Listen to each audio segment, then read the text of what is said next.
Hey, this is Amy with Flower Moxie. We are doing a product review today on Mini Carnations. If our videos help you in any way, then don't forget to like and subscribe and visit flowermoxie.com for more floral education and to shop your DIY wedding flowers. Okay, so Mini Carnations. They used to have a very bad rap, and as a new florist, I was a bit of a snob, I'm not gonna lie. Every new florist is a snob until they get bored of working with the same flowers, and then they start reaching out to try to incorporate different blooms into their design. And then oftentimes I was influenced by my flower heroes. So as a florist, I have other florists that I follow and their work inspires me. And I'll be like really snobby about a flower, and then they'll like bust out this beautiful arrangement and I'll identify that flower, and I'm like, well, like if Sarah Winward and Amy Osaba can use Mini Carnations, then I know that I can. So I would encourage you, if you are a new designer, just to keep an open mind about all flower types and not predetermine that they're good or bad based on, maybe just being kind of snobby about it. So, okay, so Mini Carnations, why they're great, why I love them. I always love something that is going to have texture, and that's going to be a small bud, something that's really hardy and that I can use in multiple ways. And that pretty much sums up Mini Carnations. You get one main stem, and on that stem there will be multiple open buds and closed buds and half open buds.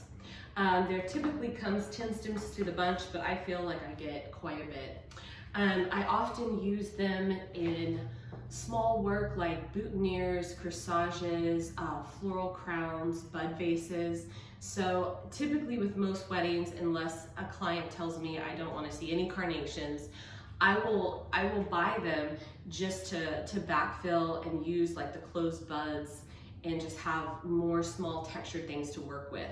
Because if you think about it, oftentimes you're working with standard roses, garden roses, hydrangea, carnations, things that are larger, like the head of it is larger. So to make your design look visually interesting, you need to come in with different sizes. And that's why these little Mini Carnations really help, is they're just really great texture. And let's say I'm doing, pretty much a blue and cream palette, which is elements of small accents of peach. A Mini Carnation would be very consistent in the color, and I could just pull in a few little accents without, that peach being overwhelming, like if I, in contrast, use like a large standard peach rose. So those are some of the things that I think of when I reach for Mini Carnations.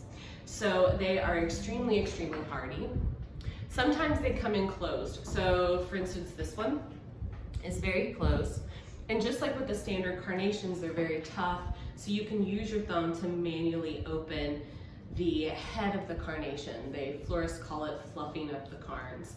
So if they come in and they're closed, before I design with them, I just use my fingers and my thumbs to push them open so I get a little bit more volume with that flower.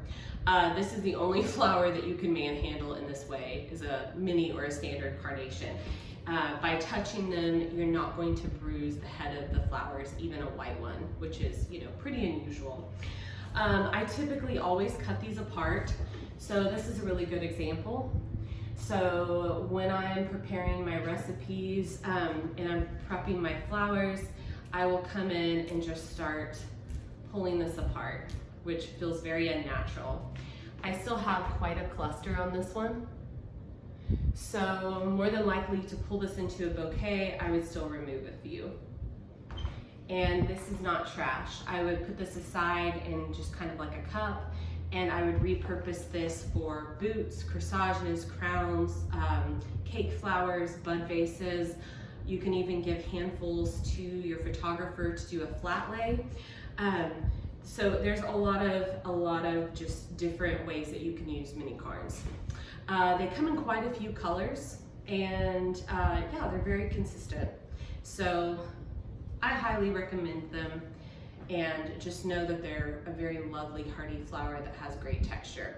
And we both know that if they were hard to get and they were expensive, like anemones or ranunculus, and everybody would want them. But because they're a lesser expensive flower, it's easy for us to diminish their value and how great they can be. So if you have any questions, leave them in the comments below. Don't forget to like and subscribe and visit flowermoxie.com. Thank you so much, and we'll see you next time.